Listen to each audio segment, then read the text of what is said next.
Hello everybody, Pete here with the Golf Paradigm.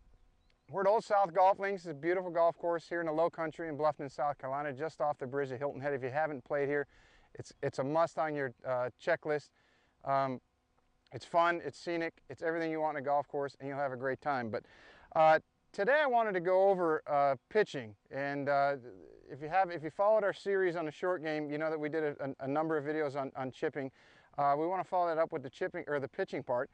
And I want to start with some of the most basic things. As John Wooden, a great UCLA basketball coach, would always start every practice of every year with how to put your socks on. We're going to start with some of the most basic things. The first thing that you want to make sure is that your face is clean of any debris, organic matter, i.e. any dirt, any grass, etc. Because what you want to have the most of is friction as the ball rolls up the face. The more friction you can have, obviously the more the ball is going to spin.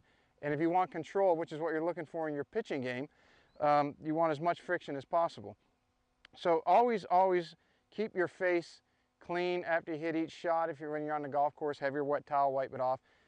When you're practicing, if you want to really dial in your yardages and see what your ball trajectory and spin control is on the green, wipe it off after every shot and make sure your grooves are clean. Okay, that's the first thing.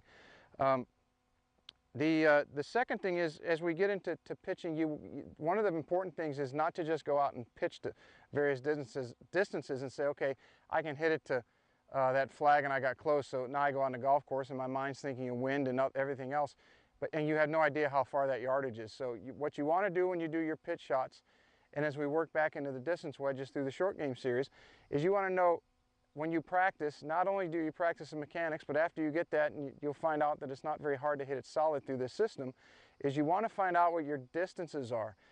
Your first distance would be how far you fly the ball, and your second distance would be how far the ball rolls out. The better you are at understanding that and knowing that, the better your short game is going to be, and the better control you're going to have. So those are just a couple of the very, very simple things as we progress through this series. So as you can see, what I have here is a little station setup. This is just your typical alignment rods that just about everybody in the golfing world has now. If you don't have them, you can go to your local Home Depot or Lowe's, and I think they're in the sign section. They cost all of about $1.95. So we've got the yellow one here to illustrate where our target line is. And we have the orange one here, which is going to illustrate where our ball position is. And we have the hula hoop here, nice and bright and shiny in various colors. That's going to illustrate our hand path. All right, so many people get confused on where their hands are supposed to go and then where the club goes, especially in their pitch shots, that they have a very, very difficult time. You hit them thin, you hit them heavy and chunky. So we got this little station set up. And as I step in here, what I'd like you to do in the chip shots, if you watch that series that we had, our stance was about 6 to 8 inches apart, maybe 4 inches for some people who like the very narrow stance. As we get into pitch shots, which are going to be higher trajectory, less spin, and further away from the green, I'd like to see you to stretch your stance out to anywhere from 9 to 12 to 16 inches apart. So normal shoulder width for most people is going to be closer to 18 to 24. So we're going to be inside that, roughly, let's say 12 inches apart. Okay? The same as with the chipping instruction. You would like the back of the ball to be approximately 4 inches and or 1 club head width inside of your target side heel. Okay, that's going to put the club starting to contact the top of the grass where the orange stick is, and then it will contact the ball as it continues to go down, and it will bottom out slightly in front of the ball. But in order to get the cleanest contact possible, you would like to have that ball position at that 4-inch mark. Okay, and then your rear foot is anywhere from, let's say, 6 to 8 inches to the right of that orange mark. Now there's a couple different things you can do. You can you can pitch with a square stance where your feet are parallel to your target line. You can pitch where both feet are flared towards the target line but still parallel. That'll get you a little more of a descending blow as your shoulder line tracks over your toe line. You can pitch where your right foot is squared to the target line and your left foot is slightly open. There's a whole bunch of different ways you can do it. You can pitch with a very open stance.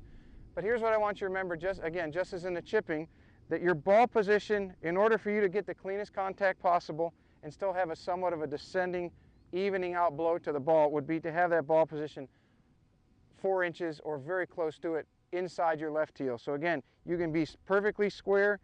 You can have your feet flared. You notice that that's still 4 inches. You can have your stance open, and that's still 4 inches. The difference is your perception of where the ball is in relationship to your toes is going to change. So you notice if I'm open stance and flared feet, that ball position in relationship to my toes looks like it's well back of the center of my stance, okay?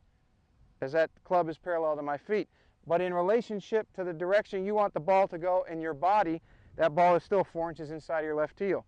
If I have a square rear foot and a flared front foot, it's much easier to see. If I have 2 square feet, it's even easier to see. So you pick whichever one works best for you. Just remember that that ball position on your chips and your pitches to catch clean contact, 4 inches inside the lead heel. Hey everybody, Pete here from the Golf Paradigm. Thanks for watching the video. You can check us out on Facebook, Twitter, and Instagram. And if you want to watch more videos or subscribe, you can do it right here.